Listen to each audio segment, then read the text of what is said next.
Muy buenos días.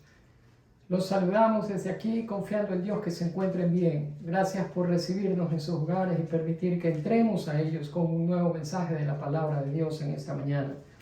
De hecho, el salmista reconoce la soberanía de Dios y lo pone de la siguiente manera en el Salmo 72. Bendito sea Dios el Señor, el Dios de Israel, el único que hace obras portentosas. Bendito sea por siempre su glorioso nombre. Que toda la tierra se llene de su gloria. Amén y amén. Bendito sea el Señor.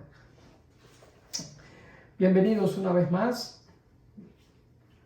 Confiando en Dios que el mensaje de esta mañana sea de una gran bendición para cada uno de ustedes, como lo ha sido para mí a lo largo de esta semana. Esperemos que así sea. Por favor, les pido que abran sus Biblias en Colosenses. Vaya al Nuevo Testamento, es una de las epístolas del apóstol Pablo a la iglesia de Colosas. Colosenses 1, estaremos leyendo los versículos 9 al 14 y empiezo de la siguiente manera. Versículo 9. Así que, desde que supimos de ustedes, no dejamos de tenerlos presentes en nuestras oraciones.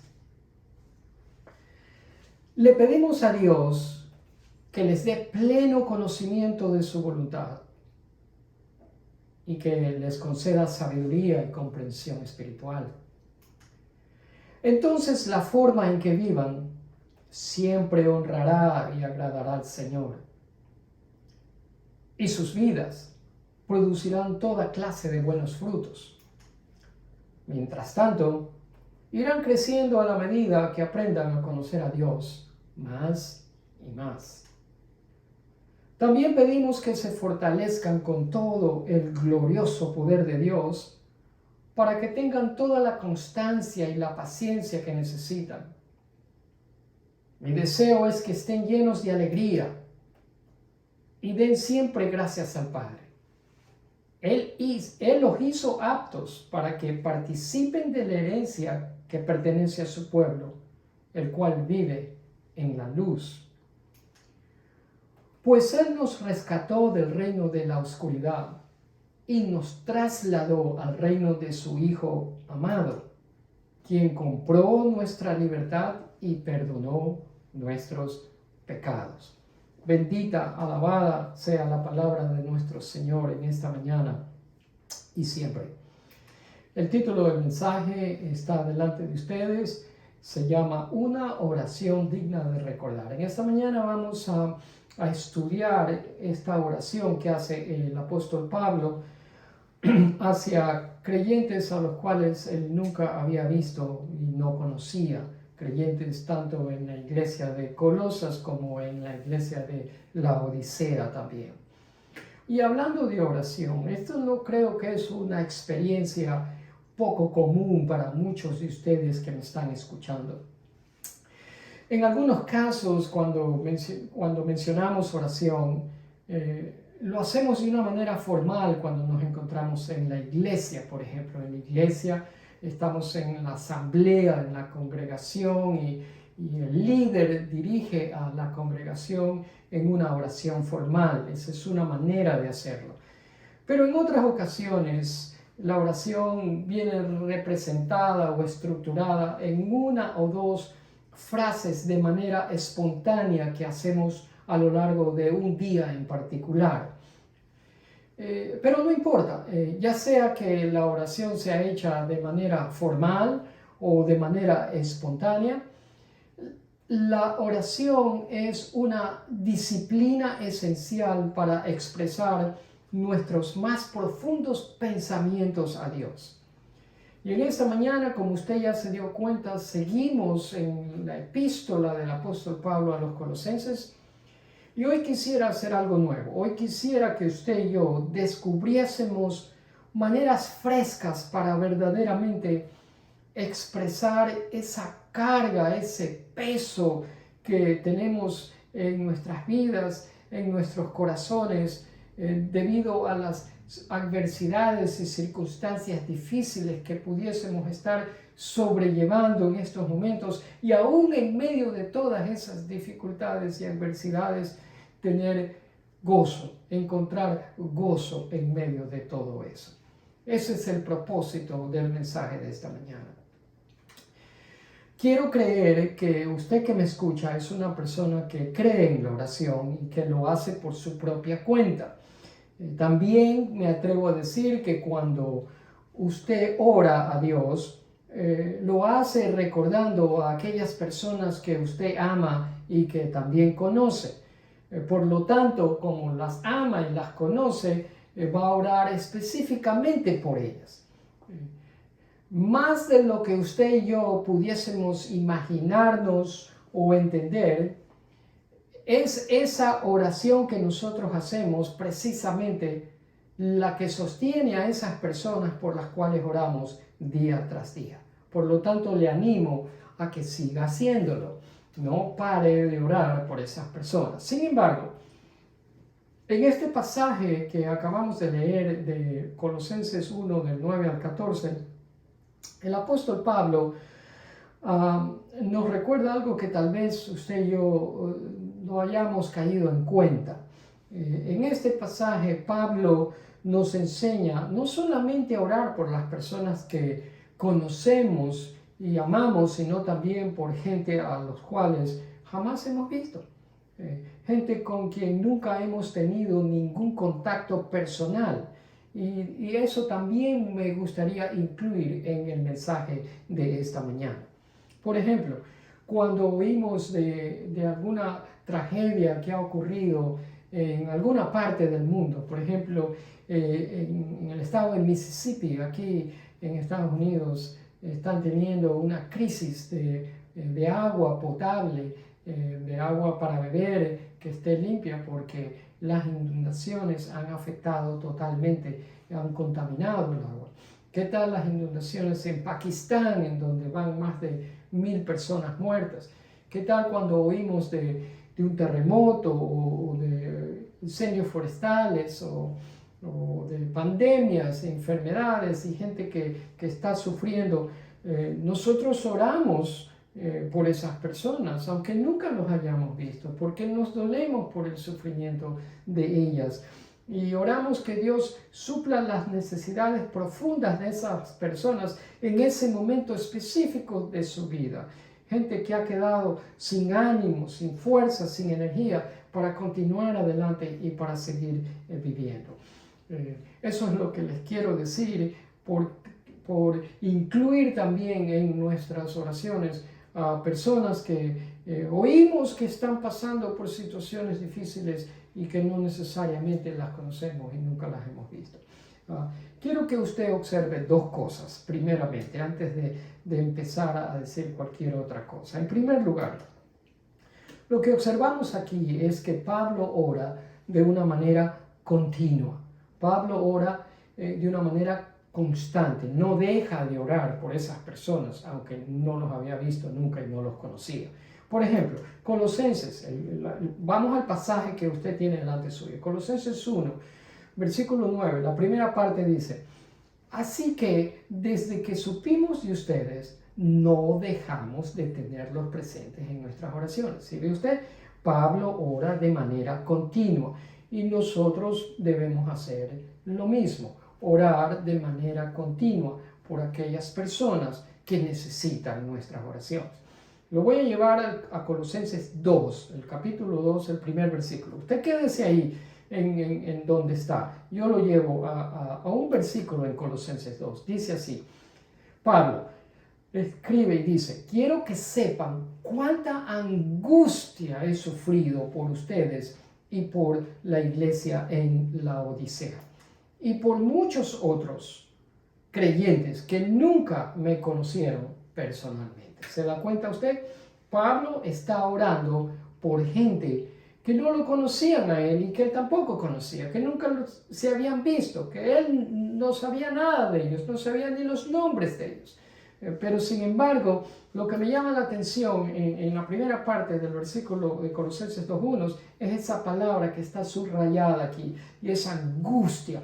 Pablo les dice que él agonizaba. Esa es la palabra angustia, viene del griego agón, de donde nosotros en el español obtenemos la palabra agonía. ¿Qué es lo que me está diciendo? Pablo agonizaba por gente en las iglesias de Colosas y gente en la iglesia de Laodicea. Como dije hace un momento, eran gente que ni siquiera él conocía, porque nunca había estado ni en Colosas ni en Laodicea. Entonces usted me pregunta, ¿y cómo Pablo sabía de ellos entonces? Pues se acuerda la semana pasada que mencionamos a otro servidor de Jesucristo, compañero de ministerio de Pablo, cuyo nombre era Epafras. ¿Se acuerda? Un nombre muy difícil de olvidar, Epafras. Usted no encuentra a alguien llamado Epafras todos los días. Pues si usted continúa leyendo la carta a los Colosenses y va al capítulo 4, eso se lo dejo de tarea, aunque lo vamos a cubrir más adelante, hay un versículo en Colosenses 4:12 que dice que Epafras era un miembro, un originario de Colosas. Por lo tanto, posiblemente, y esto es especulando sanamente, posiblemente Epafras era el pastor de la iglesia de Colosas y que en esta ocasión había visitado o estaba visitando a Pablo en Roma cuando Pablo se encontraba preso, encadenado a un soldado romano. Epafras viene, lo visita, conversan de lo que está pasando en la iglesia de Colosas y Laodicea, y Pablo escribe una epístola, una carta desde la prisión, y se le entrega a Epafras para que la lleve de regreso y su carta sea leída en estas dos congregaciones. ¿Se da cuenta usted? Luego, eso es lo primero que quería que usted observe. La manera de que nosotros, usted y yo, debemos orar continuamente, tal como lo hizo Pablo. Lo segundo que quiero que usted observe es que Pablo ora específicamente.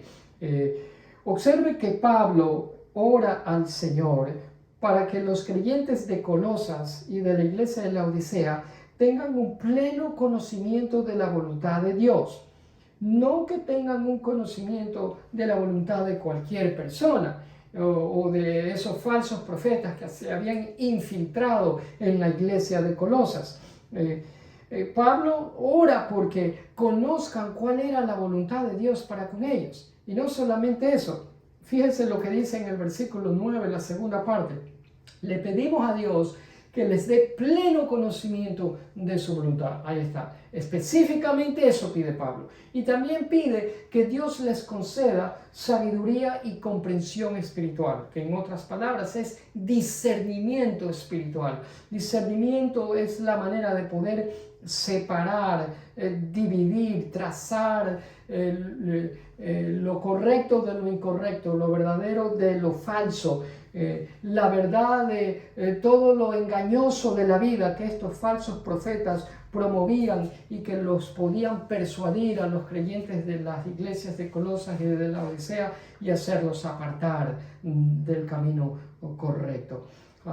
Pues bien, la pregunta que tal vez usted se está haciendo es, ¿cómo los colosenses sabrían entonces que ellos tenían la verdad? ¿De qué manera ellos podrían saber eso? Bueno, aquí lo dice el siguiente versículo que leímos hace un momento, el versículo 10, dice así: entonces la forma en que vivan siempre honrará y agradará al Señor. Si de la manera de vivir de estos creyentes iba a honrar y agradar al Señor. Y usted dice, pero ¿cómo yo sé que mi manera de vivir está honrando y agradando a Dios? Ahí mismo lo dice, mire usted, sus vidas producirán fruto, buenos frutos.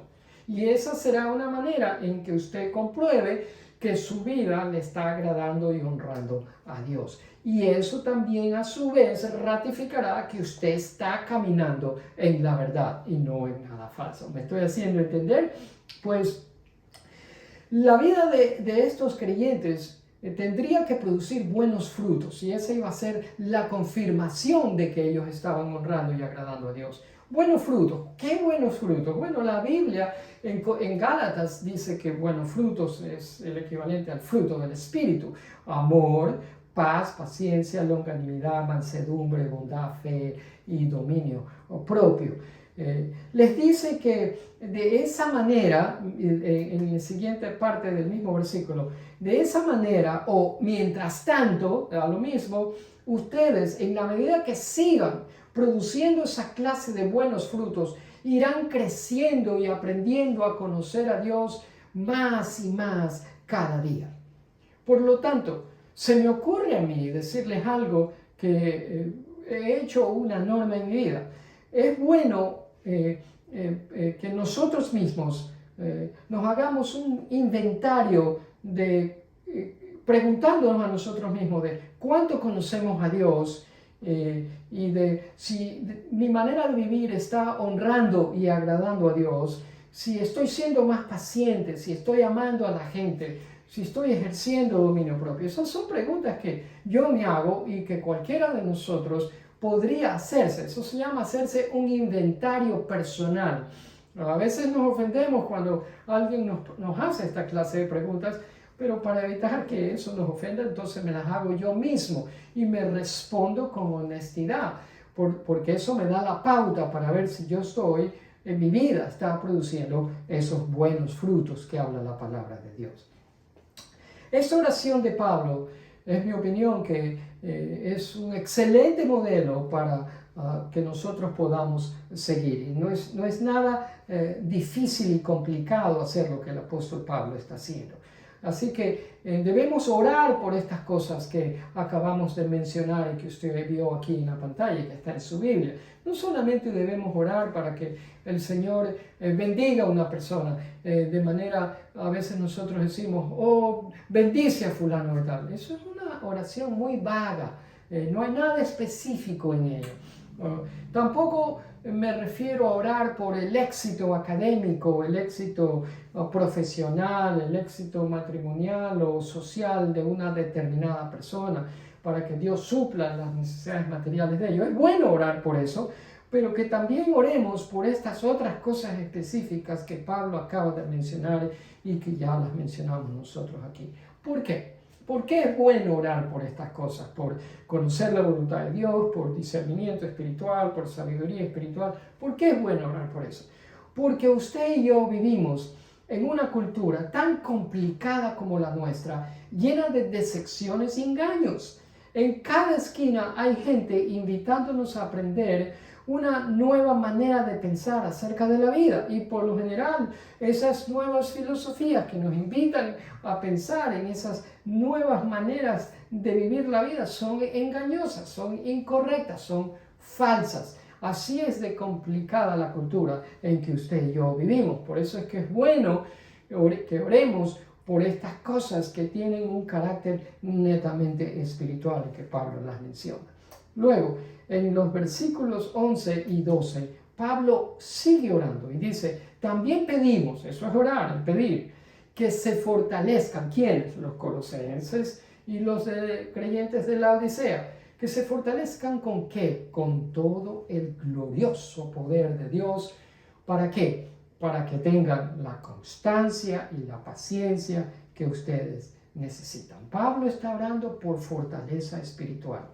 Y parte de ser fortalecidos en el poder glorioso de Dios es la habilidad para cultivar estas dos cosas, constancia y paciencia. ¿Por qué? Porque usted las necesita y yo las necesito, y todo creyente necesita constancia y paciencia. Si usted y yo las necesitamos, entonces vale la pena, creo, explicarlas un poco más. Vamos a ver. Otra palabra para constancia es también perseverancia, ¿verdad? Perseverancia. Son palabras griegas. La palabra griega que utiliza Pablo es upomone, ¿verdad? O hipomone, como usted quiera pronunciarlo. Una palabra compuesta de dos. Hipo o upo, que significa debajo, y moné, que significa permanecer. Ya usted une las palabras y dice, oh, permanecer debajo. Sí, la idea es soportar debajo un peso que usted tiene encima. ¿Cuál peso? El peso de las pruebas de la vida, de las adversidades de la vida, de las situaciones difíciles de la vida. Eso es lo que tiene en mente, circunstancias adversas. Y en la medida que usted y yo somos fortalecidos por el poder de Dios, y oro que así sea, que usted sea fortalecido en el poder de Dios, y en la medida que eso suceda, significa que usted y yo podremos soportar, podremos resistir el peso de las circunstancias adversas que tengamos que enfrentar. Y también dice que nosotros seremos personas que tengamos paciencia. Esa es otra palabra que vale la pena mencionarla. Otra palabra griega, que en el griego es la palabra macrotumia. Dos palabras, macro que significa largo y tumia que significa termómetro. Hay personas que no tienen un termómetro largo, sino bien corto. Ni bien les pasa algo, las temperaturas se les suben, se irritan, se llenan de malestar, se enojan. Pero la paciencia implica tener un termómetro largo, es decir, que la temperatura no nos sube a prisa, sino que va despacio, es decir, somos constantes, longánimos en las pruebas y en las adversidades, incluyendo el tener que lidiar con gente difícil y complicada, como a veces tenemos que hacerlo y no podemos escaparnos de esas ocasiones, porque gente difícil hay en todas partes, que nos quieren sacar de casillas, que nos hacen sentir enojados fácilmente, pero todo eso nos es necesario que tengamos paciencia. Pero Pablo continúa orando en el versículo 11 y dice: mi deseo es, mi oración es que estén llenos de gozo, de alegría y den siempre gracias al Padre. En el proceso de tratar con adversidades, con situaciones difíciles y con gente difícil y complicada, que no nos volvamos negativos, que no nos volvamos quejumbrosos y amargos. Pablo añade en esta oración que al margen de lo que usted y yo estemos pasando, nuestra actitud para con Dios debe de ser una actitud de gratitud, una actitud de agradecimiento a Dios Padre. Eso es muy importante y agrada a Dios. Yo creo que a estas alturas ya usted ha empezado a darse cuenta por qué esta oración que estamos estudiando esta mañana es una que deberíamos de recordar, de modelar y de tener presente en nuestra mente. La de siempre dar gracias al Padre, la de siempre estar gozosos, de tener una buena actitud, una actitud de gratitud a Dios en circunstancias adversas y entre gente que es difícil y complicada. Ahora usted dice, pero ¿cómo hago esto? Una pregunta muy válida. ¿Cómo logro yo? Me gustaría eso, usted me dice, pero ¿cómo lo hago? Excelente pregunta. El versículo 12 dice: Él, o sea, refiriéndose al Señor, Él los hizo aptos. ¿A quiénes? A nosotros. ¿Para qué? Para que participemos de la herencia que pertenece a cualquier persona. De ninguna manera. Que pertenece a su pueblo. A su pueblo. ¿Y quién es el pueblo de Dios? Bueno, si usted ha recibido el regalo de la salvación por el sacrificio de Cristo en la cruz, que perdonó todos sus pecados y lo asegura de la vida eterna, usted es parte de la familia de Dios. Usted es parte de ese pueblo que está mencionado en este versículo. Usted pertenece a ese pueblo. ¿Y ese pueblo dónde vive? En la luz. ¿Se ve? Esa es nuestra herencia. ¿Cuál es nuestra herencia? La luz. Pues eso es lo que nos distingue del pueblo que vive en la oscuridad. Esta que usted ve aquí es la única manera en que nosotros podemos tener una actitud de alegría y gozo. No hay otra manera. El recordar que yo vivo en la luz es lo que me permite ser agradecido al Señor y vivir con gozo, sobreponiéndome a cualquier circunstancia en esta vida. ¿Sí ve? Usted y yo hemos heredado la luz, ahí lo dice. Y eso es importante. ¿Por qué es importante? Porque usted se habrá dado cuenta que nosotros, aunque hemos heredado la luz, vivimos rodeados de gente que no vive necesariamente en la luz, sino en la oscuridad. ¿No se ha dado cuenta usted? Pues si no se ha dado cuenta, le aconsejo que prenda la televisión y escuche las noticias. ¿Qué es lo que usted escucha ahí? Cosas deprimentes, todos los días. Es raro oír una noticia que le produzca gozo, que usted dé gracias a Dios y que aplauda y se sonría. Lo único que oye es de pandemia, de vacunas, de un virus nuevo por aquí, de una guerra por allá, de otra guerra por acá, de inflación, de recesión, de escasez. Y llega un momento en que si nosotros no somos cuidadosos, todo eso comienza a afectarnos a nosotros también, a los creyentes en Cristo, y nos pone intranquilos, llenos de incertidumbre y preocupación. Pero aquí, en este versículo, dice que nosotros hemos sido aptos, hemos sido capacitados, ¿para qué? Para compartir, para participar la herencia de los santos en la luz, porque esa es nuestra herencia. Es curioso, muy pocos saben esto. Alguna gente conoce más la cadena de televisión Fox News, la conocen mejor que la Biblia. Y a todas las personas que dan las noticias en esa cadena, las conocen mejor que cualquier otro personaje en la Biblia. Por eso es que no me sorprende entonces, porque a veces nos sentimos angustiados, inquietos y ansiosos por todo lo que está pasando en el mundo y todo lo que estamos oyendo. Pero le digo una cosa, cuando usted empieza a orar de la manera que el apóstol Pablo nos está enseñando en este pasaje de Colosenses 1, del 9 al 14, usted empieza a operar más en la luz. ¿Y qué sucede cuando usted empieza a operar más en la luz? La oscuridad no nos envolverá y no nos abrumará nuestro espíritu. Y no nos hará perder el gozo, la tranquilidad y la alegría. Por eso es que el apóstol Pablo dice que ustedes estén llenos de alegría y con una actitud de agradecimiento a Dios. Ahora bien, el versículo que estoy mencionando aquí, mi deseo es que estén llenos de alegría y den siempre gracias al Padre. De nuevo, Él los hizo para que participen de esta herencia que pertenece solo al pueblo de Dios, un pueblo que vive ¿en dónde? En la luz. Fíjense, esto no es para cuando nosotros estemos en la presencia de Dios en la vida eterna. Esto es para ahora. Observa el versículo. Esto es para ahora. Cristo es supremo y todo suficiente. Eso lo dijimos la semana pasada. Si nosotros tenemos a Cristo, tenemos todo lo que necesitamos, porque Cristo es supremo y todo suficiente. Quiere decir que si yo tengo a Cristo, estoy completo, y usted también.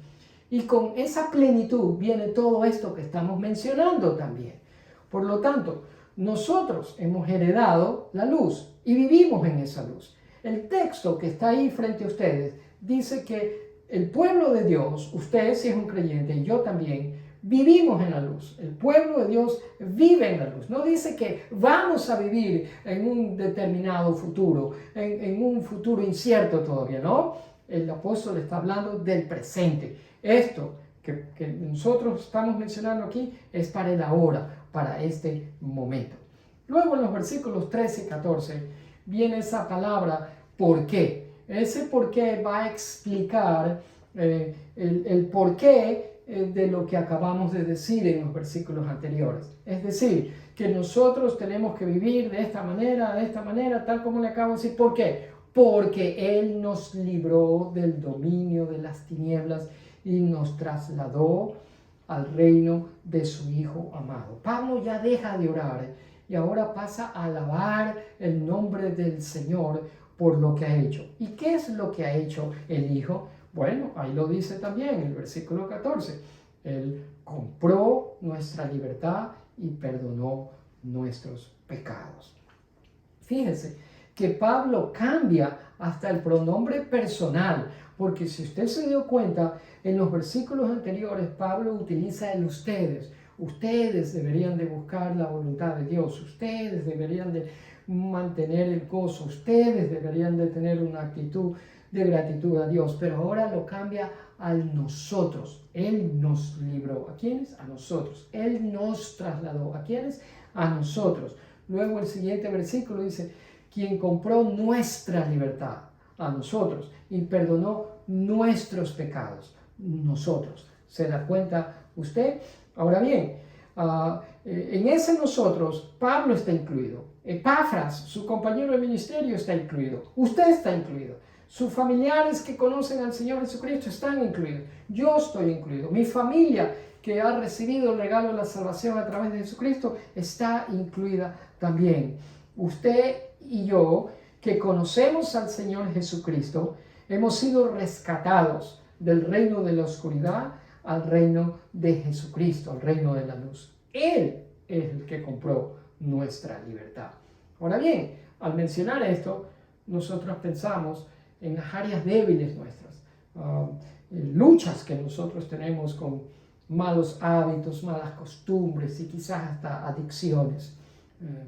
Pero déjeme decirle, de todas esas cosas, de acuerdo a estos versículos que estamos leyendo, ya hemos sido liberados, ya hemos sido emancipados, ya tenemos libertad de todas esas cosas. ¿Quién lo hizo? Jesús. ¿Dónde? En la cruz.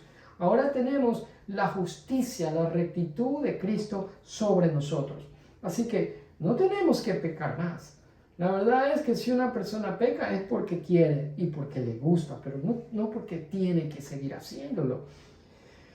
Ya hemos sido liberados de ese dominio del pecado, como dice el versículo. Ahora, si usted que me escucha por primera vez o domingo a domingo, pero aún no ha recibido el regalo de la salvación, entonces usted no está en Cristo. Y esa es otra historia. No puede parar de pecar, y eso lo entiendo. ¿Por qué no? Porque no tiene libertad. ¿Por qué no tiene libertad? Porque Cristo todavía no lo ha comprado. Porque Cristo todavía no lo ha perdonado sus pecados. ¿Y por qué no? Porque usted simplemente no ha venido a Cristo. ¿Qué necesita hacer? Venir a Cristo. ¿Para qué? Para que usted pueda entonces también ser uno que disfrute de esa emancipación espiritual, que disfrute de esa libertad espiritual que solo y únicamente se encuentra en Cristo. Quiero darle 3 consejos y con esto termino. Primero, seamos fieles. ¿Qué quiero decirle? Que recuerde este mensaje y que no deje que un día de su vida pase sin que usted ore por alguna persona, que no necesariamente sea un familiar, un conocido, una persona que usted ame, sino por otra persona que ni siquiera usted conoce el nombre, que nunca la ha visto.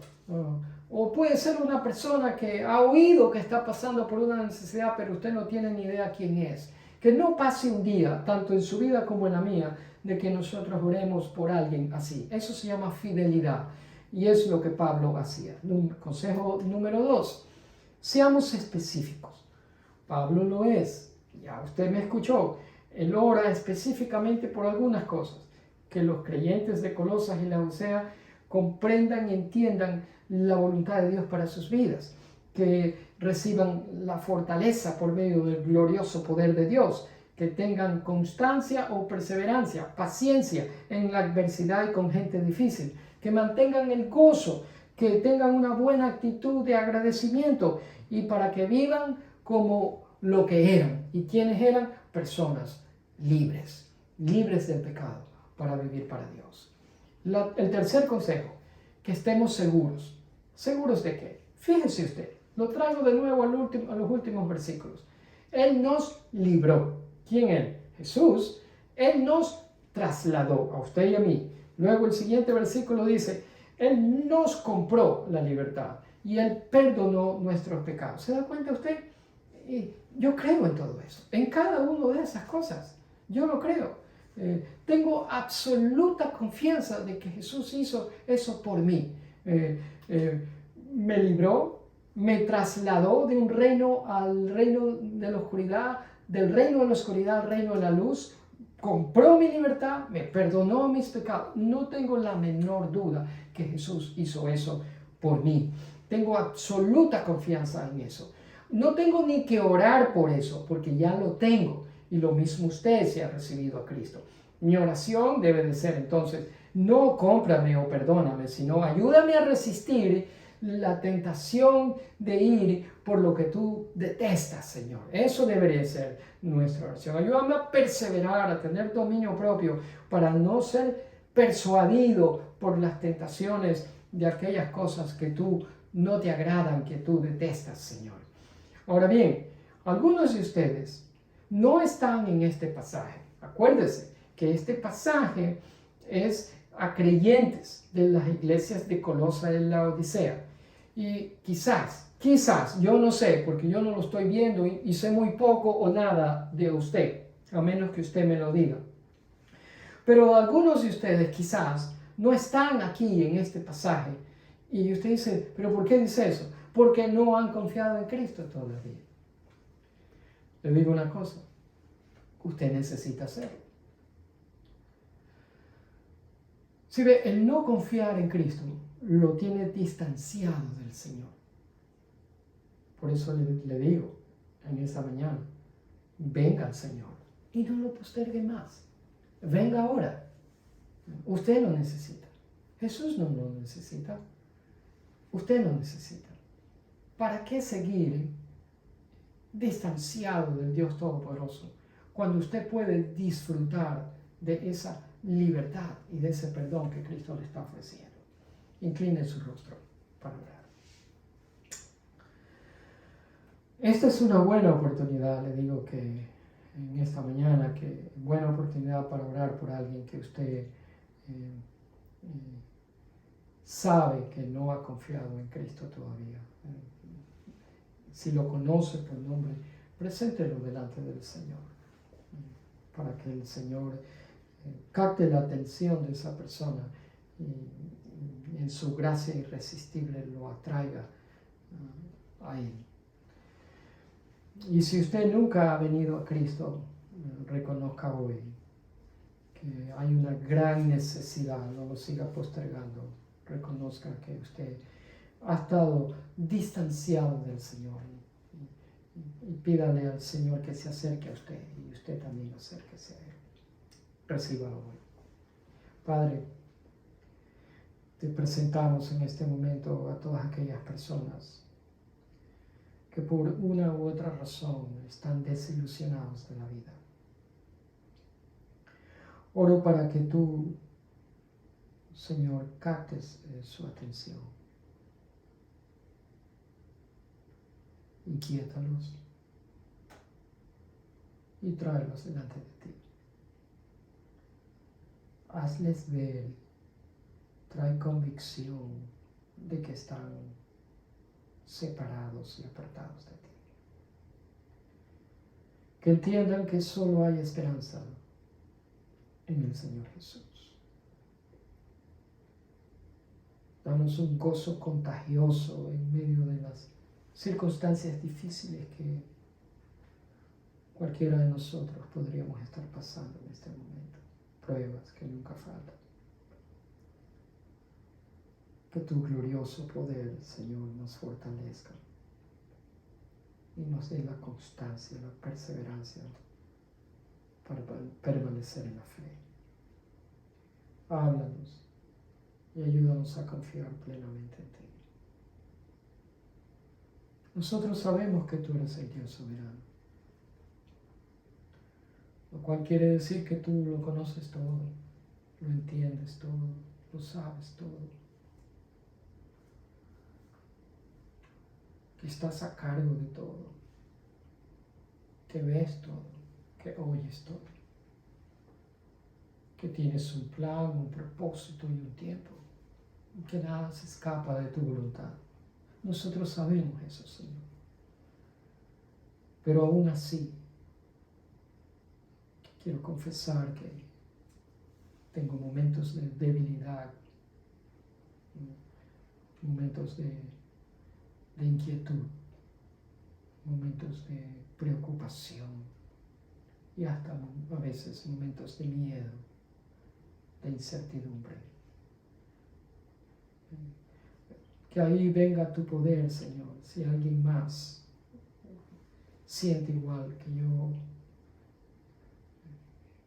y esté de acuerdo con esto, Señor, que el poder tuyo venga sobre cada una de las personas que nos sentimos ocasionalmente de esa manera y nos sustente tu glorioso poder, que nos afirme, nos establezca, nos reasegure de tu presencia en esos momentos de debilidad en que nos encontramos.